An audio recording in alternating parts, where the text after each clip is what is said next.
우리 가운데 허락하신 말씀은 요한복음 8장 30절에서 36절까지 말씀이 되겠습니다. 요한복음 8장 30절에서 36절까지 여러분 성경 말씀을 잘 확인하셔서 30절에서 36절까지 말씀을 저 한 절 여러분 한 절 읽겠습니다. 이 말씀을 하심에 많은 사람이 믿더라.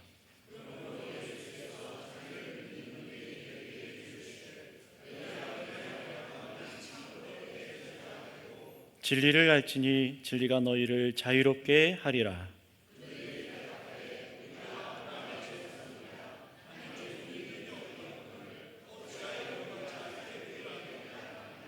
예수께서 대답하시되 진실로 진실로 너희에게 이르노니 죄를 범하는 자마다 죄의 종이라.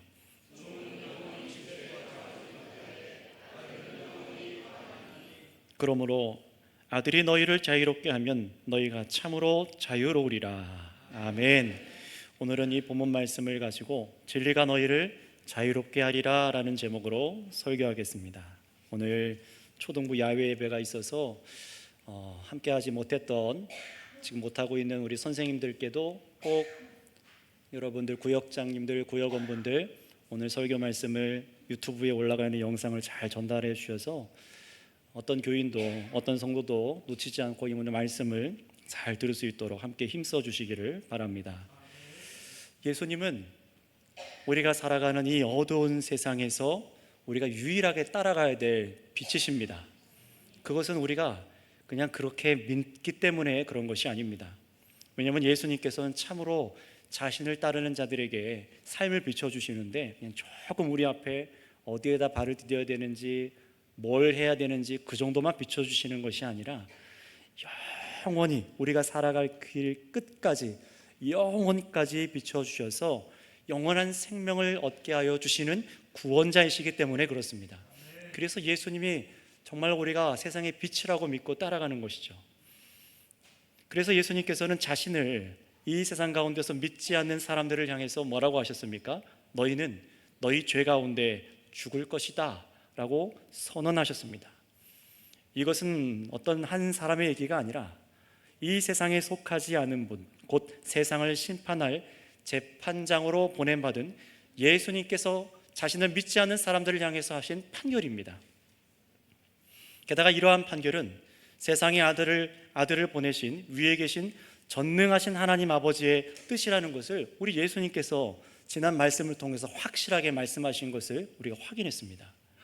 물론 이러한 사실을 예수님께서 십자가에 죽으신 후에서야, 예수님께서 부활하신 후에서야 사람들이 이것을 깨닫고 제자들도 알게 되지만, 놀라운 것은 오늘 이 말씀을 듣고 30절에 보시면은 이 말씀 때문에 유대인들 중에서 많은 사람들이 예수님을 믿게 되었다라고 그렇게 성경이 밝혀주고 있습니다. 정말 이상한 일 아닙니까? 방금 전까지만 해도 이 초막절 이후에 예수님을 잡아 죽이려고 했고 예수님을 미워해서 어떻게든 담을 쌓았던 사람들인데 예수님께서 이 말씀을 하시자 많은 유대인들이 믿기 시작했다는 거예요. 기적을 보는 것도 아니었고요, 또 기분 좋게 그들의 마음을 이렇게 만져서 감동시킨 것도 아니었습니다. 예수님 뭐라고 하셨습니까? 너희는 나를 믿지 않으면 너희 죄 가운데 죽을 것이다. 이 말씀을 듣고 많은 사람들이, 유대인들이 예수님을 믿었다는 거예요. 여러분 오늘날도 생각해 보세요. 바깥에 나가서 이 말을 하면 누가 믿을까? 우리는 그렇게 생각할지 모르지만 반드시 하나님께서 택한 자라면은 이 말씀을 듣고 마음의 요동함을 느끼게 하시고 하나님께로 나아가게 오신다는 사실을 여러분 기억하시기 바랍니다. 어떤 일인 거예요? 마치 황막한 사막 한가운데 기적적으로 꽃이 피는 것처럼 무지와 불신이 가득한 세상 한복판에서 예수 그리스도의 생명의 말씀이 그 사람 가운데 뿌려지자 듣고 하나님의 능력으로 많은 사람들이 믿기 시작한 거예요. 여기서 우리가 한 가지 알아야 될 것은, 믿음은 반드시 어떤 다른 경험이 아니라 말씀을 들음으로 난다는 사실입니다. 이것을 선명히 하시기를 바랍니다. 그러면 저와 여러분들이 오늘 이 시간 말씀을 듣기가 얼마나 중요한 것입니까? 얼마나 기대하고 와야 하는 것인지, 얼마나 붙잡고 성령의 도우심을 구하며 들어야 될 것인지 그것을 깨닫게 하는 것이죠. 자, 그러나 우리는 이 요한복음서가 우리에게 보여주는 당시 사람들의 믿음이 늘 온전한 것이 아니란 사실을 우리가 계속해서 배워왔습니다. 그렇다면 여러분 의심해 봐야겠죠. 지금 이 말씀에서 예수님을 믿었다고 말하는 수많은 유대인들의 믿음은 참된 믿음일까요?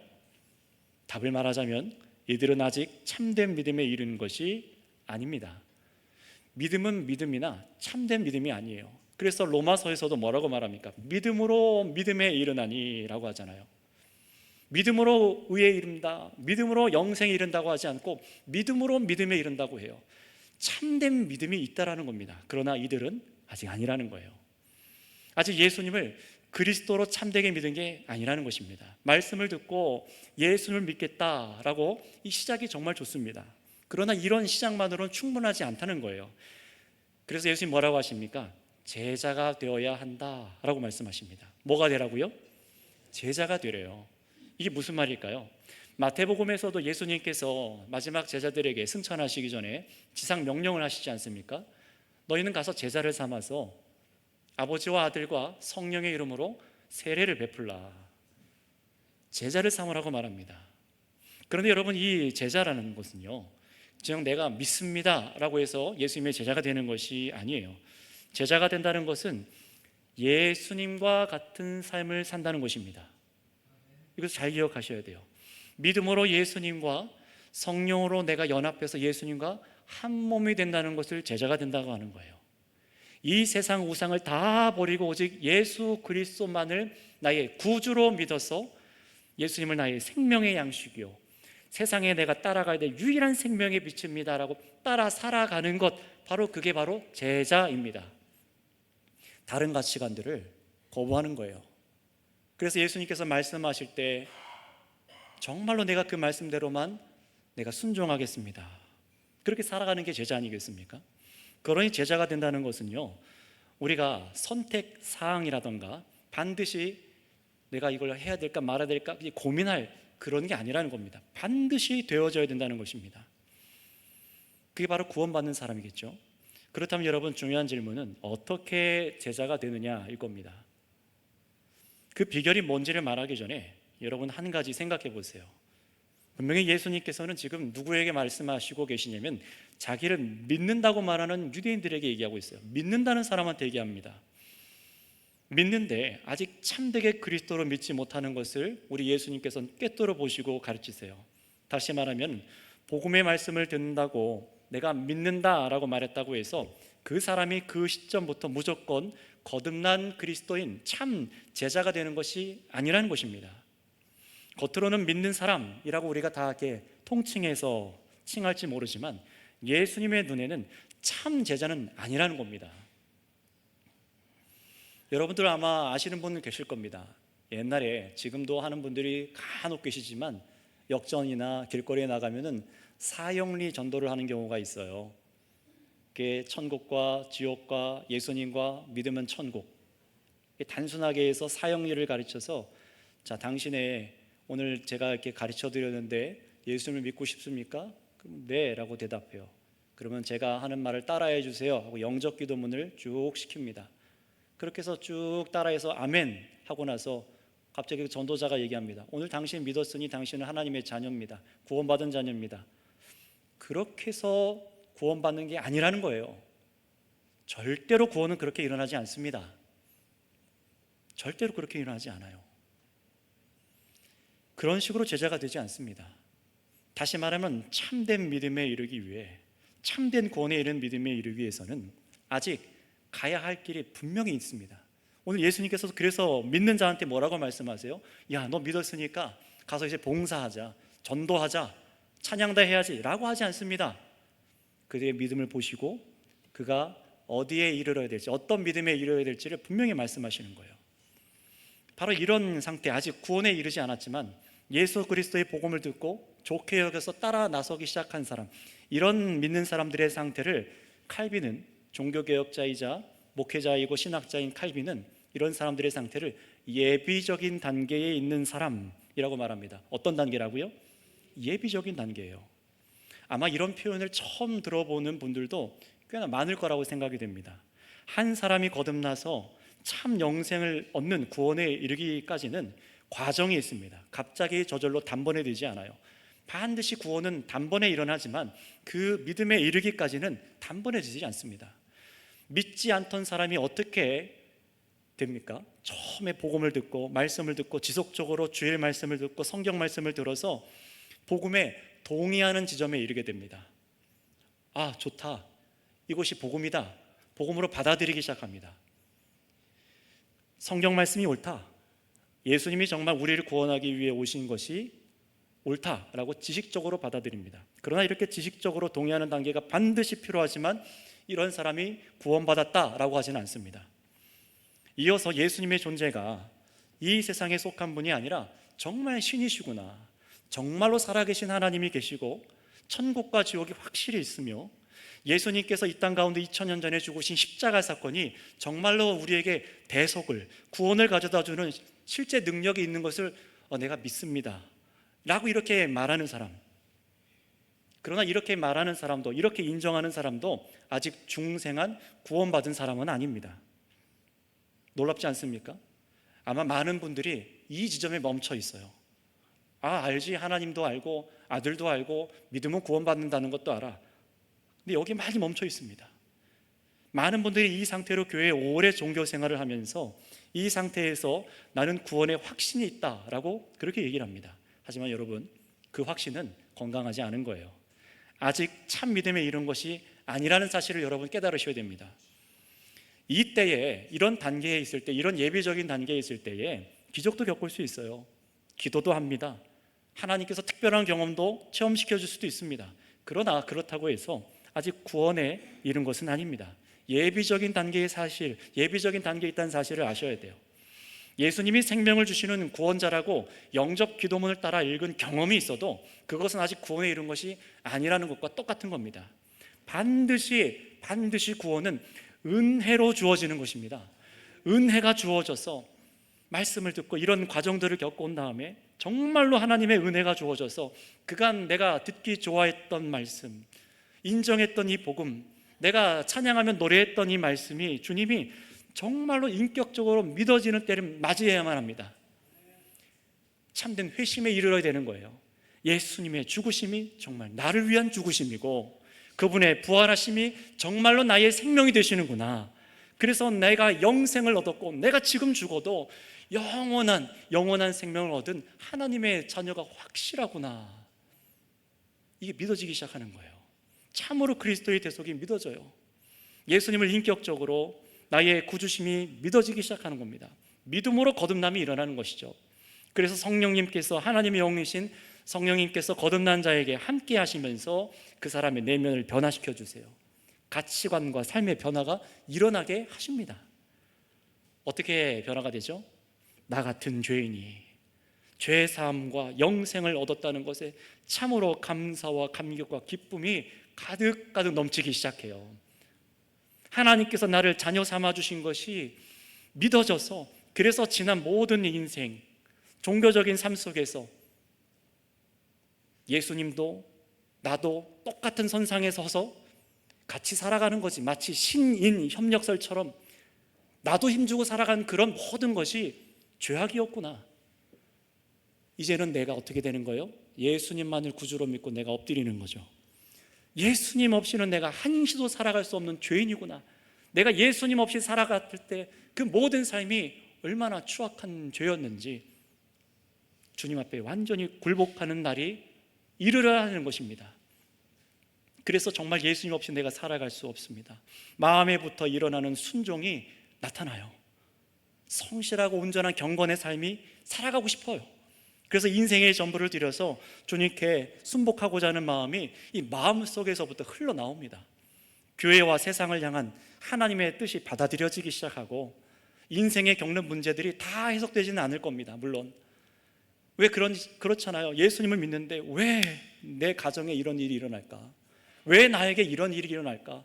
왜 이런 건강의 문제가 일어날까? 왜 이런 경제적인 문제가 일어나고 사람 관계에서 이런 문제가 일어날까? 다 해석이 되지 않아요. 그럼에도 불구하고 이렇게 참으로 거듭난 사람은 어떤 마음이 들기 시작하죠?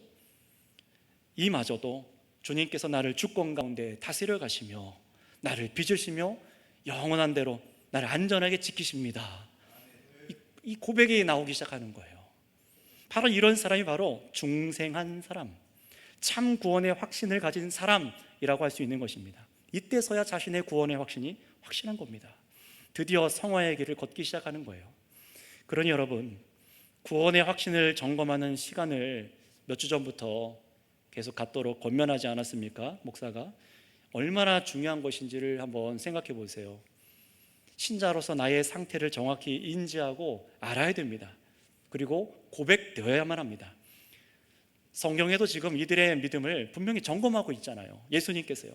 그냥 믿는다고 해서 내버려 두지 않습니다. 그래서 예수님께서도 이 믿는 자들이 도달해야 될 믿음의 도착지를 분명하게 제시합니다. 어디로 가야 되는지, 어떻게 믿음에 이르러야 되는지, 어떻게 제자가 되어야 되는지를 가르쳐주고 계세요. 자신이 점검되지 않는 사람은 가고자 하는 마음도 없고 왜 가야 되는지 필요성도 못 느끼는 거예요. 만약에 여러분이 정말로 참 성도라면은, 성도라고 하면서도 스스로 이런 구원의 확신에 대해서 점검하지 않고 또 교회로부터 점검받으려고 하지 않는다면, 목회자를 통해서 점검받지 않는다면 도대체 누구와 함께 점검하실 겁니까? 하나님과 1대1로 하실 겁니까? 여러분, 주님께서는 자신의 양떼를 교회를 제쳐놓고 부르신 적이 없다는 사실을 명심하셔야 됩니다. 우리 주님께서는 예수 그리스도라는 몸된 교회를 만드시고 직제를 만드셔서 교회를 통해서 자신의 양떼를 돌보고 치리하도록 하셨습니다. 교회를 통하지 않고 바깥에 있는 사람들을 나 예수 믿어요, 교회는 나가지 않지만 나 혼자 예수 믿어요, 교회 공동체에 속하지 않지만 나 예수 믿어요 하는 사람들을 교회로 인정하지 않는 이유가 무엇입니까? 그들은 교회로 들어오질 않았기 때문에 그렇습니다. 참된 목양을 받지 않기 때문에 그렇습니다. 그러니 부디 여러분의 영적인 건강을 위해서 꼭 점검해 보시기 바랍니다. 아직 구역장님들과 대화도 하지 않고 미루고 있는 분들뿐만 아니라 나는 확신이 있다라고 답하신 분들도 다시 점검해 보세요. 또는 못하라 이런 걸 하냐, 그냥 구원의 확신이 있어요 라고 그냥 쉽게 대답한 분들도 내가 지금 어떤 단계에 있는지를 점검해 보셔야 됩니다. 이거는 오랜 신앙생활을 했다고 해서 안 해도 되는 게 아니에요. 제가 먼저 교회에 있을 때 청년부를 담당할 때 어떤 한 사람이, 한 청년이, 젊은 청년이 와서 복음을 갑자기 듣고 순식간에 변한 것처럼 보였어요. 막 새벽 기도 나오고 무릎 꿇고 말씀을 듣고 울면서 기도하고 찬양대하고 앞에서 찬양단으로 막 하고 같이 수련회도 열심히 준비하고. 사람이 과연 이렇게 변할 수 있을까? 아니나 다를까 딱 2년 3년쯤 되니까 그 사람의 미천이 드러나더라고요. 바로 고난이 오니까. 진짜 믿는 사람과 믿지 않는 사람의 차이가 여기서 나타나요. 고난이 오면 드러납니다. 그 형제가 가장 힘들어했던 물질적인 고난이 딱 닥치니까 하나님 없다, 교회를 떠나버렸습니다. 지금도 안 나옵니다. 가끔 제가 물어보거든요. 안 나옵니다. 가짜였다는 거죠. 그러면 나의 젊은 청년들만 그렇고 연세 있는 분들은 안심할 수 있을까요? 또 먼저 있던 교회입니다. 그 교회에서 한 권사님이 저를 막 오래 기도해 주시고 새벽마다 기도해 주시고 자기 가족들 중에서 목사님도 있고 막 축복하는 기도를 많이 해줘요. 정말로 구원받은 확신도 있습니다. 그런데 대화를 하다 보니까 자신이 이 죄에 대해서 정말로 해방되었다는 확신이 없어요. 구원받은 사람이 맞습니까? 여러분, 굉장히 중요한 문제입니다. 이 구원의 확신이 선명하게 없음에도 있다라고 생각하고 그렇게 인생의 봉사만 하다가 그렇게 인생이 끝나버리는 사람도 분명히 있을 겁니다. 그러지 않기를 원해요. 그런 여러분 생각해 보세요. 복음을 지식적으로 동의하고 기뻐하는 단계에 있는 분이 있을 수 있고 또 예수님을 믿기로 결단하고 따라가며 종교적인 열심은 있지만 아직 내면의 변화, 외적인 변화가 일어나지 않은, 참 회심이 일어나지 않은 예비적인 단계에 머물러 있는 분들도 있을 수 있습니다. 또는 정말로 은혜가 부어져서 참으로 거듭난 은혜가 있어 예수 그리스도의 복음이 내 안에 살아있는 것을 참으로 누리는 믿음, 이 믿음이 우리 안에 있어야 되는 것입니다. 그것을 확인하셔야 돼요. 그래야만 내가 왜 믿는데도 이렇게 변화가 없을까? 왜 내가 지속적인 똑같은 문제에 넘어질까? 신앙의 확신도 기쁨도 없고 구원의 감격이 있다는데 그게 도무지 뭔지를 모르겠다. 맨날 30년 60년 교회를 다녔는데 예배 때마다 졸아요. 예배 때마다 잡니다. 아무런 감격이 없습니다. 봉사하고 사람들하고 성도에 나가서 교제 때만 잠깐 보람이 있어요. 도대체 내가 왜 그런지 모르겠다. 여기서 점검하셔야 되는 거예요. 너무나 중요한 부분입니다. 예수님께서는 그래서 자신을 믿는다는 많은 유대인들이 아직 참된 믿음이 아니라는 것을 아셨음에도 불구하고 그냥 내버려 두지 않습니다. 믿으니 그냥 따르라라고 하지 않습니다. 저들에게 분명히 듣고 깨달아서 어디까지 이르러야 되는지를 알게 하셨어요. 오늘날에도 그래서 믿는 사람들에게도 참으로 제자가 되도록 우리 주님께서는 이미 2000년 전에 우리에게 방향을 지시해 두셨습니다. 그렇다면 여러분, 참 제자가 되려면, 참으로 중생한 신자로 믿어서 거듭난 사람이 되려면 어떻게 하라고 예수님께서 가르치셨습니까? 오늘 말씀에 이렇게 말씀하십니다. 너희가 내 말에 거하면 내 제자가 되리라. 내 말에 거하면 이라고 말합니다. 어떻게 된다고요? 하기를 따라고 했습니까? 성경 공부를 많이 하라고 했습니까? 아닙니다. 내 말에 거하면, 머무르면 이라고 말합니다. 다른 어떤 신비 체험을 하라고 하지 않아요. 너 나 믿는다고 했으니까 얼른 산으로 가서 신비한 체험을 해라. 그러면 나의 제자가 될 거라. 그렇게 가르치지 않습니다. 다른 공로를 쌓으라고 하지도 않습니다. 믿는다고 했으니까 헌금을 얼마 합십시오. 그렇게 하지 않습니다. 예수님의 가르침을 맛보아 믿기 시작했다면, 예수님의 가르침에 뿌리 내렸다면 끝까지 그 말씀에 머물라라고 하시는 겁니다. 그래야만 예수님의 제자가 될 수 있다라고 말씀하십니다.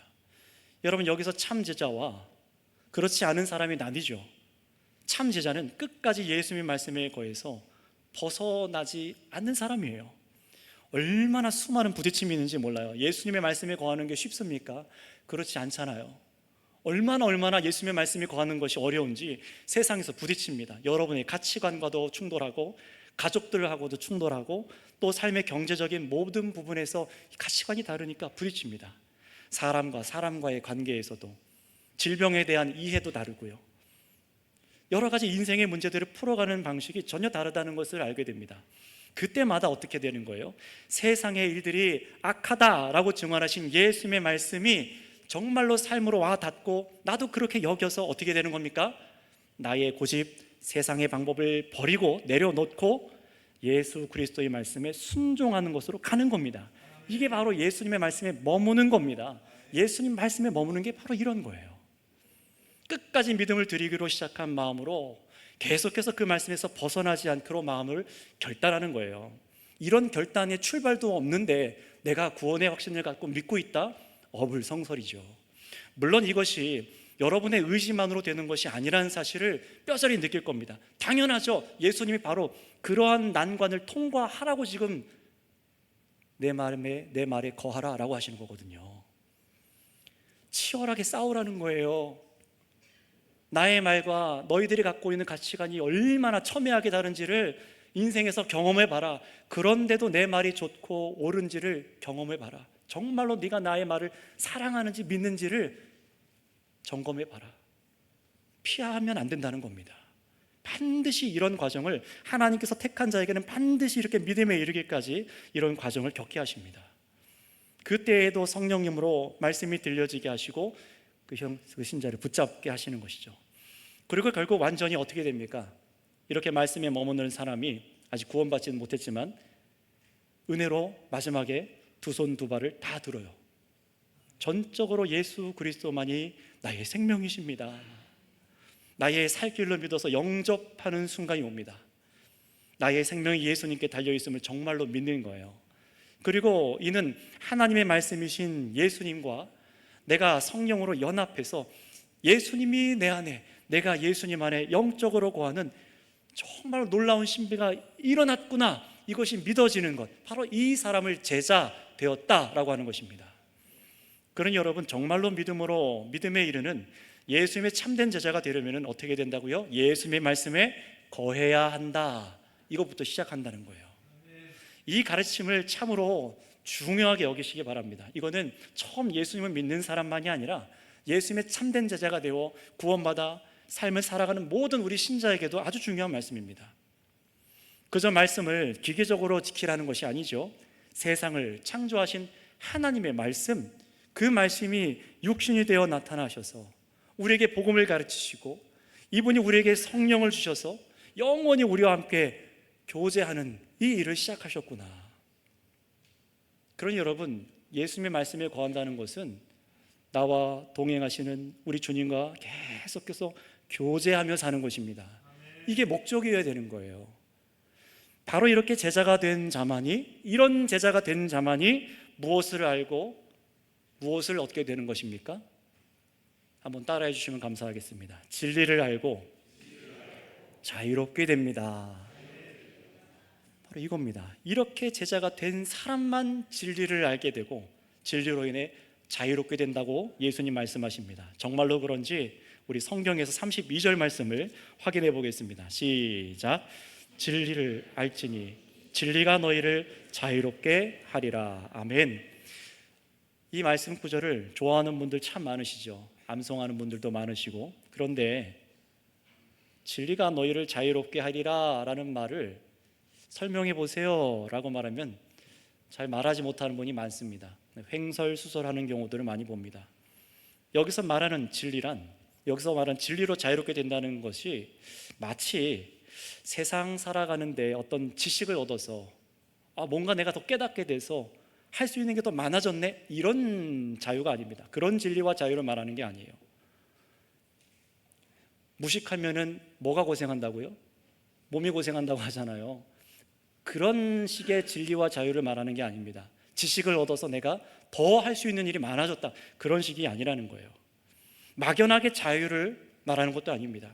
또는 철학적으로 진리가 뭐냐, 변하지 않는 사실이며 등등등등 복잡하게 설명하는 것, 예수님 그런 걸 얘기하시는 게 아닙니다. 여기서 말씀하시는 진리와 자유는 그런 게 아니에요. 여기서 진리는 무엇이냐? 바로 예수님 자신을 말씀하시는 것이고, 자유란 죄의 종에서부터 자유롭게 된다는 것입니다. 죄의 노예에서 해방된다는 거예요. 요한복음에서 진리란 하나님께서 이 세상을 사랑하셔서 우리에게 구원의 능력을 보내셨으니 그를 믿는 자가 영생을 얻게 하시는 것, 이게 바로 진리인데 그분이 누구십니까? 예수 그리스도시죠. 이것이 진리라는 것이 어디서 선명하게 드러났습니까? 십자가잖아요. 그래서 예수님께서는 내가 곧 길이요 진리요 생명이니라고 말씀하십니다. 자신이 진리라고 말씀하십니다. 이 말씀이 잘 이해가 안 가신다면 33절에 믿는다고 하는 유대인들의 반응과 예수님의 답을 통해서 정말로 믿고 구원에 이르는 것이 무엇인지를 오늘 우리 성도님들이 분명하게 인지하셨으면 좋겠어요. 예수님께서 진리가 너희를 자유롭게 하리라 라고 말씀하시니까 진리라는 말보다 이 유대인들은 자신들을 자유롭게 해준다는 말씀이 굉장히 불편하게 들렸었습니다. 굉장히 불편하게 들렸어요. 왜냐하면 이 유대인들은 정말로 혈통적으로 족보를 따라가 보면은 모두가 아브라함의 후손, 하나님께서 만국의 아버지로, 구원의 복을 얻는 만국의 아버지로 이 아브라함의 후손이 육신적으로 맞거든요. 혈통적으로, 계보적으로 맞거든요. 그러니 자신들은 아브라함의 자손이고, 그래서 자신들은 종이 된 적이 없는 자유인이다 라고 생각을 했습니다. 생각해 보세요. 이 아브라함의 후손들, 이스라엘 사람들이 400년간 이집트에서 종살이 했잖아요. 그럼에도 불구하고 하나님께서 그들을 구출해 내셔서 자유하게 하셨습니다. 아브라함에게 주신 언약 때문에 자유해진 거예요. 또 왕정시대가 되어서 어떤 일이 벌어졌습니까? 이스라엘이 완전히 죄 가운데 패망해가지고 바벨론에 끌려가고 포로 생활을 했습니다. 70년 동안 포로 생활을 했는데 하나님께서 다시 아브라함에게 주신 그 언약, 그 복 때문에 다시 이스라엘 사람들을 돌아오게 하셔서 예루살렘 성전을 건축하게 하시고 다시금 하나님을 자유롭게 예배하는 자들 되게 하셨어요. 그러니 자신들은 아브라함의 자손들이라 날마다 자유해졌는데 무슨 자유를 말하는 거냐, 우리가 무슨 노예라고 말하는 거냐. 왜냐하면 이들이 지금 로마의 통치를 받고 있기 때문에 혹시 그런 얘기를 하는 것인가 기분 나빠하는 겁니다. 왜냐하면 이들은요, 단지 다른 나라로부터 압제받는 것에서의 자유만 느끼는 게 아니라 정말로 자신들이 제사를 드리고 율법을 지키고 있기 때문에 자신들은 죄로부터도 자유하다라고 그렇게 느꼈습니다. 택한 민족이요, 구원받은 사람이요, 그러니 죄로부터 그 누구도 이 세상 무엇도 우리를 결박할 수 없는 자유한 사람들이다. 이게 유대인들이 갖고 있는 사상입니다. 그런데 문제는 뭡니까? 이들이 혈통적으로 아브라함의 후손은 맞더라도 예수님께서 보시기에 이들은 모두가 누구의 종이냐? 죄의 종이라는 거예요. 그래서 34절에 예수님 뭐라고 말씀하시는지 한번 예수님의 판결을 한번 읽어보겠습니다. 시작. 예수께서 대답하시되 진실로 진실로 너희에게 이르노니 죄를 범하는 자마다 죄의 종이라. 아멘. 아주 단순한 원리죠. 아무리 내가 자유하다, 심지어 하나님께서 구원의 언약을 맺으신 혈통적인 아브라함의 후손이라고 할지라도요, 계속해서 죄를 짓고 있는 사람은 그 누구다 누구의 종이라고요? 죄의 종이랍니다. 죄 짓고 계십니까? 죄의 종입니다. 다시 말하면 이들이 아브라함의 후손이지만 그에 걸맞게 살아가지 못하고 하나님 앞에 율법을 어기고 범죄하고 살아간다는 거예요. 그래서 여기서 더 심각한 얘기는 뭐냐면은 단지 조금 행동으로 악을 행한다는 것이 아니라 이들이 죄를 짓는 근본, 인간의 본성, 그 본성이 죄의 지배를 받고 있다라고 말씀하시는 거예요. 그러니 여러분 여기서 오늘 설교를 듣고 여러분 분명해져야 됩니다. 우리 중에 죄를 짓지 않는 사람은 아무도 없어요. 다 지난주에도 다 죄를 지었고, 여러분 아침에도 죄 졌고, 오는 중에도 죄 졌고, 지금 이 자리에 앉아서도 죄를 지을 수 있습니다. 그런데 죄를 짓는 자마다 죄의 종이래요. 그런데 죄의 종은 구원받을 수가 없습니다. 하나님 나라에 들어갈 수가 없습니다. 그러면 어떻게 될까요? 오늘 말씀을 잘 들으셔서 정말로 참 은혜를 맛볼 수 있기를 바랍니다. 여러분, 예수님께서 말씀하시는 것은 단순히 몇 가지 행동으로 술 먹고 담배 피우고 누구 걸 뺏고 미워하고 마음으로 또 미워하고 그 정도로 말하는 게 아니라 죄의 본질, 죄의 세력 아래 있다는 그것이 문제라는 거예요. 예수님께서 오늘 본문 앞에서 확인하셨던 것처럼 믿지 않는 사람은 누구든지 자기 죄 가운데 죽는다고 말씀하셨습니다. 여러분, 왜 예수님을 믿지 않으면 죽습니까? 왜냐하면 그 누구도 예수님이 아니고서는 스스로 그 죄의 종로로 타는 데에서 스스로 벗어날 수가 없기 때문에 그렇습니다. 사람이 범죄하는 까닭은 그 근본이 죄의 세력 아래에 있기 때문에 그렇습니다. 이것을 교리적으로는 첫사람 아담의 원죄 아래에 있는 것이라고 말하고, 관계적으로 보면은 원수 사탄 마귀가 부리는 죄의 권세 아래서 죄의 종살이 하고 있는 겁니다. 여러분, 이것은 우리 인간이 태어나면서부터 속한 저주입니다. 죄의 오염이 된 채로 태어나요. 태어날 때부터 죄의 노예인 상태로 태어나는 것입니다. 그런데 이것을 인정하지 않는데도 불구하고 나는 구원의 확신이 있다? 그것은 거짓말입니다. 가짜 구원의 확신을 갖고 있는 거예요. 왜냐하면 죄로부터 내가 해방되는 것이, 이것이 진리이고 이것이 자유함인데 나는 죄 가운데 태어나지 않았다? 뭔가 이상한 겁니다. 앞뒤가 맞지 않는 거예요. 구원의 감격을 느껴보지 않은 사람인 겁니다. 예수님께서는 우리 모두가 이 마귀의 권세 아래 죄의 종이 되어서 태어나서 본성적으로 죄를 사랑하고 원한다고 말하고 있어요. 생각해 보세요.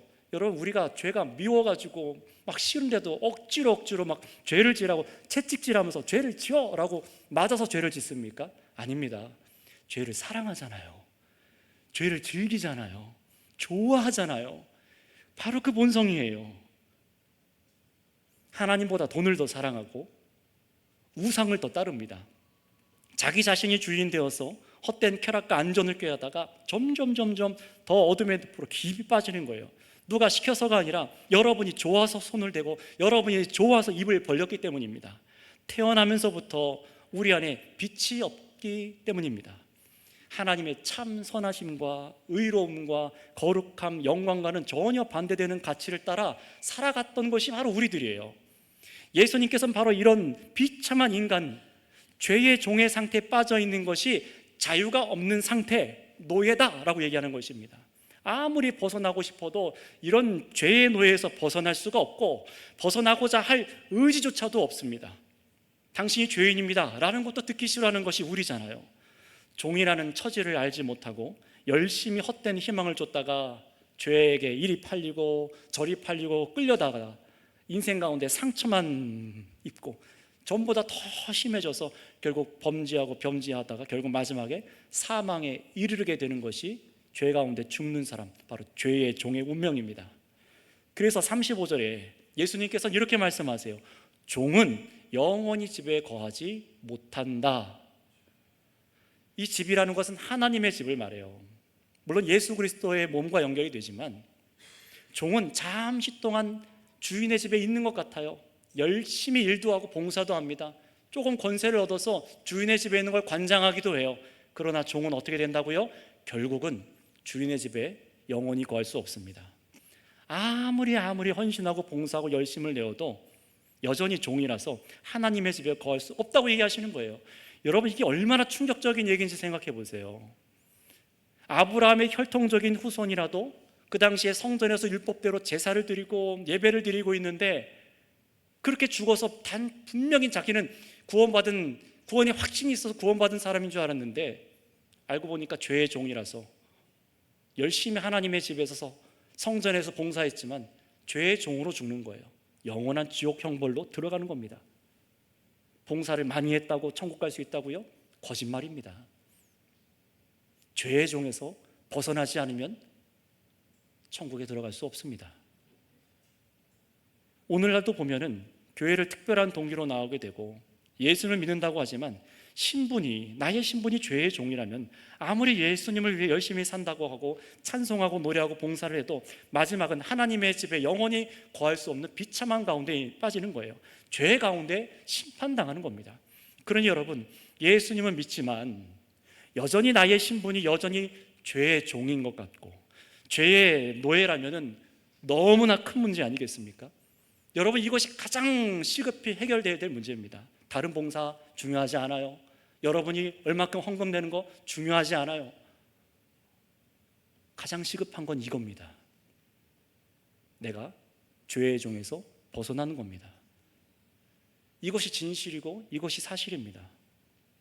다른 본질이 아닌 것을 조금 옆으로 밀어두세요. 예수님을 믿는다는 유대인들도 아직 참된 제자, 진리로 자유케 되는 상태에 이른 것이 아니라면은 저와 여러분 역시 구원의 문제를 쉽게 볼 것이 아니라는 것입니다. 구원받은 자인가 내가 확인하지 않는다. 유창하게 말하고 구원의 간증을 쓰라는 게 아닙니다. 그게 중요한 게 아닙니다. 뭘 하라는 겁니까? 나의 존재가 정말로 변화되었는가? 정말로 그것을 말할 수 있어야 되는 거예요. 왜 말해야 되죠? 믿음은 반드시 고백되게 되어 있고 그 믿음을 인정한 자에게만 교회가 세례를 베풀기 때문에 그렇습니다.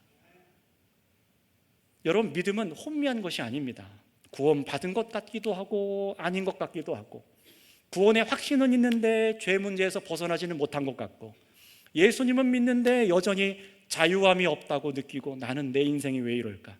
이건 아직 그 사람이 아직 참된 믿음에 이르지 못했다는 것이 점검되는 것입니다. 그렇다면 여러분 어떻게 해야 되겠습니까? 먼저 지금 나의 신앙의 상태를 있는 그대로 하나님 앞에 먼저 인정하시기를 바랍니다. 그리고 그 다음 성경 말씀을 들으며 예수님을 믿어야 한다는 마음이 일어나고 그렇게 일어나고 있다면 예수님을 믿기로 마음을 분명히 들이시길 바랍니다. 고백하셔야 돼요. 그리고 앞서 배운 대로 그 다음에 뭐 해야 되는 거예요? 단계로 굳이 따지자면 예수님의 말씀에 거하셔야 합니다. 굉장히 이 과정이 치열해요. 이 세상 죄악에서 그대로 있는다면 내가 죄 가운데 죽는다는 것이 깨달아지고 예수님이 사람에게 참 생명을 주시는 떡이며 영생을 주시는 세상의 빛이며 아버지께서 나를 구원하기 위해 보내신 분이 십자가에 달려 부활하신 바로 이 예수님이시구나. 이게 어떤 순간에도 어느 상황에서도 믿어져야 되는 것입니다. 그래서 세상 부귀 영화, 권세, 권력 그런 것이 눈앞에 아른거리고 여러분이 쉽게 지울 수 있을 것 같을 때에도 주님, 이거는 내 소망이 아닙니다 하고 내려놓고 예수님만이 나의 소망입니다 라고 선택하셔야 되는 것입니다. 거기까지 가셔야 돼요. 그걸 버리고 거절하고 욕심내지 않고 두신 곳에 내가 만족하고 자족하며 지금도 앞으로도 영원히 나를 살게 하시는 것이 나의 잔꾀나 나의 노력이 아니라 예수님이란 사실에 변함없이 믿고 행동하시기를 바랍니다. 여기까지 가셔야 돼요. 그리고 참으로 거기서부터 이제 은혜가 부어져서, 그 앞에 과정도 사실 은혜지만 참된 믿음의 거듭남의 은혜가 부어져서 내 인생이, 내가 종교 생활하고 내가 천국 가는 것도, 내가 예수 믿는 것도 내 힘으로 되는 건 줄 알았는데 그게 아니라 오직 예수님, 오직 예수님만이 나를 살게 하셨습니다. 당신이 나의 주인이십니다. 구주로, 정말로 구주로 믿고 당신의 십자가의 죽음과 부활로 나의 죄가 영원히 씻어졌습니다. 그래서 나의 어떤 공로 없이 이 믿음 하나로 예수님 한 분 때문에 내가 영원한 영생에 이릅니다. 이 고백이 우리 안에 있어야 되고, 이것이 믿어지기까지 여러분 멈추지 마시기 바랍니다. 이런 새 신분을 얻게 하시는 분이 바로 예수 그리스도십니다. 그래서 35절 36절 마지막에 예수님 뭐라고 가르치셨는지 우리 마지막으로 한번 읽어볼까요? 시작. 아들은 영원히 거하나니 그러므로 아들이 너희를 자유롭게 하면 너희가 참으로 자유로우리라. 아멘. 여러분, 집에 영원히 거할 수 있는 권세는 종이 갖고 있는 것이 아니라 아버지의 아들, 모든 가산을 물려받을 아들에게만 있습니다. 종이 아니에요. 종은요, 아무리 스스로 자유로 권리를 가져도 잠시뿐입니다. 목회자도 마찬가지잖아요. 종입니다. 별것 아닌 종입니다. 아무것도 아닌 사람입니다. 이 목회자라는 것도, 목회자의 직분 자체는 굉장히 귀하지만 여러분에게 있는 직분, 여러분의 신자라는 그 직분들이 다 귀하지만 우리가 맡고 있는 어떤 봉사직들, 어떤 그런 것들 귀한 일이죠. 그러나 그것 갖고 천국 가지는 않습니다. 목사라고 천국 가면 더 특별한 대접을 받을까요?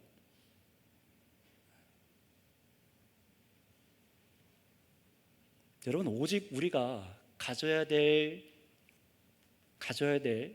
그 신분은 죄에서 노임받아서 하나님의 자녀가 되는 것입니다. 이것이 가장 영광스러운 것이고 영원한 것입니다. 이 땅에서 만약에 여러분 목회자로 평생 살았는데 제가 죄에서 해방되지 않은 사람이라면 얼마나 비참한 사람입니까? 설교하고 복음을 전하고 양육했는데, 말씀이 그냥 그렇게 믿어져서 가르쳤는데 사실은 제가 죄의 종인 상태로 그대로였다. 만약에 얼마나 비참한 것입니까? 종은 권리를 가져도 잠시뿐입니다. 오직 그 집에, 하나님의 집의 아들만이 영원한 권세를 갖고 있어요. 그렇기 때문에 종에게는 어떤 것이 필요합니까? 자유해지는 거예요. 어떤 자유입니까? 직분의 자유, 그게 아니라, 직분에서 벗어나는 그런 자유가 아니라 죄의 종에서 자유해지는 겁니다. 종의 신분에서 벗어나는 겁니다. 그런데 여러분, 그렇게 우리가 죄의 종에서 벗어나려면요, 은혜가 필요해요. 아무리 종이 열심히 일하고 돈을 잘 벌어와도요, 그 종은 종입니다. 아버지의 집을 유산으로 물려받을 수가 없어요. 그러니 어떤 은혜가 필요합니까?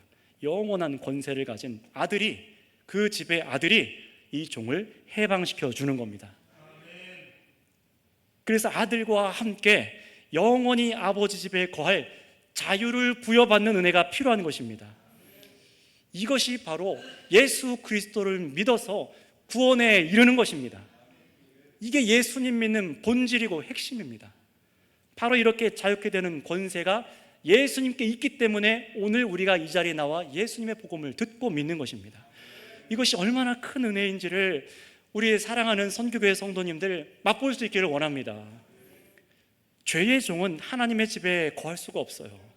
그렇다면 왜 하나님께서 여러분을 자신의 집, 하나님의 영원한 집으로 불러들이셔야만 합니까? 여러분, 이미 하나님 아버지와 아들 예수님과 성령께서는 완전한 연합 가운데, 사랑 가운데, 관계 가운데 계시기 때문에 그 관계 속에는 부족함도 결핍도 모자람도 없어서 사람의 섬김을 받을 필요도 없으신 분이세요. 이런 분이 왜 우리를 죄로 오염되어 있고 누추한 누더기를 입고 있는 추악한 우리를 부르셔서 자신의 집으로 해방시키셔서 자신의 집으로 부르시는 겁니까? 왜 아들을 보내셔서 우리 대신 죽게 하셔서 믿는 자에게 자유함을 주셔서 이 진리를 믿는 자에게 자유를 주셔서 자신의 집으로 초청하시는 것입니까? 그것이 바로 하나님께서 영광 받으시는 방법이며 그것이 바로 하나님의 사랑이기 때문에 그렇습니다. 이게 바로 하나님의 사랑이에요. 하나님의 사랑은요, 여러분이 그냥 하고 싶은 대로 하는 게 사랑이 아닙니다. 아유, 내가 그냥 예배 시간에 뭘 하든, 내가 세상 나가서 어떻게 살든 하나님이 날 사랑하니까 다 용납해 주시겠지. 그건 사랑이 아닙니다. 성경에서 말하는 사랑은 그게 아니에요. 여러분이 죄 가운데에서 해방되는 겁니다. 옛 삶의 질서에서 노임받는 겁니다.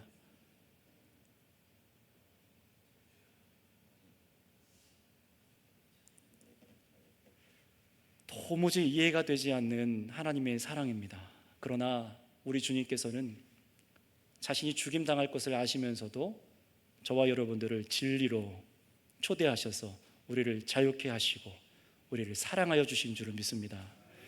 그러니 여러분, 이제 여러분의 믿음이 어디에 다다르셔야 되겠습니까? 그냥 교회 등록하고 오래전에 영접했으니까 끝입니까? 나중에 어떤 공로를 좀 쌓아볼까? 아닙니다.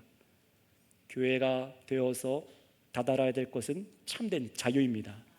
평생에. 우리 하나님께서는 그래서 어떻게 일하시냐? 어떤 목사님이 이렇게 표현하더라고요. 인생은 하나님을 알아가는 과정이다. 평생 하나님을 알아가는 과정이래요. 그런데 제가 거기다가 하나를 더 덧붙일 수 있겠더라고요. 인생은 하나님의 구원을 얻어가는 것이구나. 얻어가는 과정이구나. 여러분, 성경에서 이렇게 말합니다. 구원을 이루라. 구원 받았으니 끝이다 라고 하지 않고 구원을 이루라 라고 말합니다.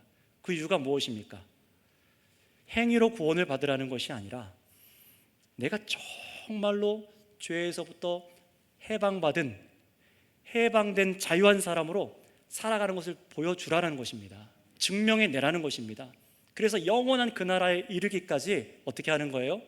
옛 습관을 갖고 있었던 죄의 종되어서 살아갔던 문화와 가치관들을 하나씩 벗어내는 작업이 인생입니다. 어렵더라고요. 저도 조금 살아서 4학년 좀 넘었는데요, 어렵더라고요. 여쭤봤어요. 5학년, 6학년, 8학년 되신 분에게도 여쭤봤는데 어렵대요. 그런데 하나님께서 그 과정을 통과하라고 하십니다. 그래야만 우리가 이 세상의 것들이 얼마나 누추한 것인지 깨닫게 되고 예수 그리스도를 통해서 주신 것이 얼마나 영광스럽고 영원한 것인지를 알 수 있기 때문에 그렇습니다. 그러니 부르디 사랑하는 성도 여러분, 자유를 갈망하잖아요.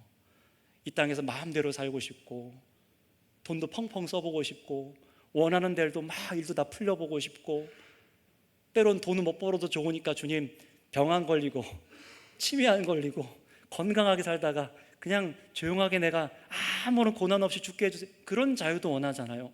그런데 성경은 그게 아니래요. 그런 자유를 말하는 게 아니래요. 내가 그 영원하고 추악하고 더러운 그 죄의 종에서 영원히 해방되는 자유를 누리는 거랍니다. 그래서 어떻게 하는 겁니까? 이 땅 가운데 내가 살아가면서 이전에는 불나방처럼 죄와 권세와 명예욕에 막 뛰어드는 그런 인생을 살아갔다면, 뭐만 된다고 하면 막 하나님 제쳐두고 뛰어갔던 그런 인생이라면 거기서 돌아서 예수님을 택하는 자유를 누리시기 바랍니다. 그게 자유예요. 나에게 질병이 있어요. 말도 안 되는 질병이 왔어요. 그때 어떻게 받아들여야 될까요? 원망과 불평하는 것이 아니라 나에게 영원한 생명이 있음을 알고 하나님께서 이마저도 유익하게 내 믿음을 경건하게 견실하게 세워주시는 과정이라는 것도 믿고 감사하게 되는 줄 믿습니다. 자유한 것이죠. 이게 질병의 자유한 사람입니다. 갑자기 경제적으로 사업이 무너졌어요. 돈을 잃어버립니다. 이럴 때 어떻게 됩니까? 원망하고 불편하고 하나님을 떠납니까? 이것이 없어도 주님께서 나를 안전하게 지키십니다.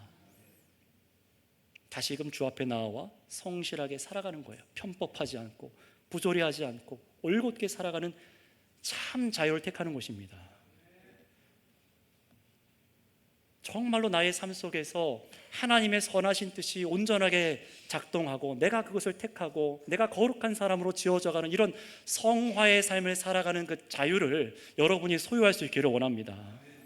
그러니 여러분의 인생 계획대로 되지 않더라도 지금 이 순간도 나를 가장 안전하게 인도하신 주님을 신뢰하셔서 어떻게든 여러분 인간적인 방법으로 해결하려고 했던 것을 내려놓는 자유를 얻으시기를 바랍니다. 죄로부터 자유는 우리가 훗날 겪게 될 엄청난 심판에서부터 영생으로 옮겨가는 유익도 있지만 바로 지금 여러분의 인생 가운데에서 새로운 호흡을 하게 할 것입니다. 지금 눈물 짓게 되는 문제들 뿐만 아니라 여러분 우리 인생 앞에 쌓여있는 산적한 문제라고 여겨지는 것들, 거기서 내가 세상의 편을 택하지 않고 하나님께서 기뻐하시는 예수님께서 걸어가신 길을 택할 수 있는 자유가 나에게 주어졌다는 사실을 믿으시기를 바랍니다. 이것이 바로 아들 예수님께서, 진리이신 예수님께서 신자에게 주시는 자유입니다. 죄만 지을 수 있는 사람이 선을 택할 수 있는 자유가 생겨진 거예요. 종은요 계속 죄만 선택합니다. 절대 의로운 것을 택할 수가 없습니다. 그러니 여러분이 원하셔야 될 것이 무엇입니까? 어떤 믿음에 이르르셔야 되겠습니까? 하나님께서 여러분에게 주실 믿음과 지식과 암과 자유가 무엇이겠습니까? 이 세상 속에 속한 것이라면 비참한 것입니다. 그러나 주님은 그런 것이 아니시죠. 진리이신 아들 예수님께서 죄의 종인 나를 영원히 자유롭게 하여 주셔서 나도 예수님과 함께 영광 가운데 계신 하나님 아버지 집에 영원히 거하게 하신 것, 이것이 참 진리가 가져다주는 자유란 사실을 깨달으시길 바랍니다.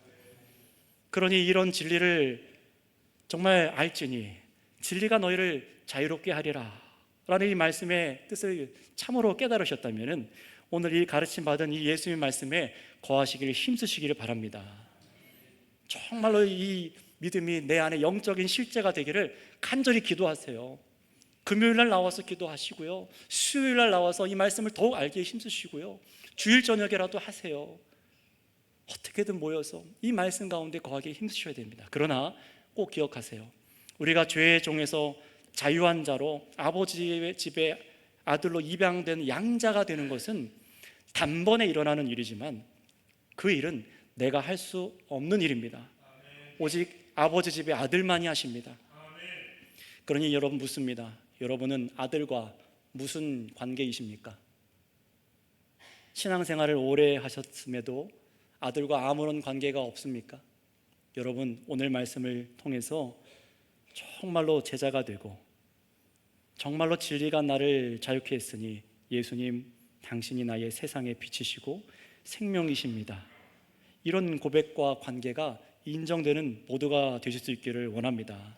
그래서 이 진리를 지식으로만 아는 정도가 아니라 참으로 예수님께서 십자가에 죽으신 일이 바로 우리를 위한 죄의 종에서 완전하게 건져내신 유일한 구원의 능력이라는 사실이 믿어지는 은혜가 있기를 원합니다.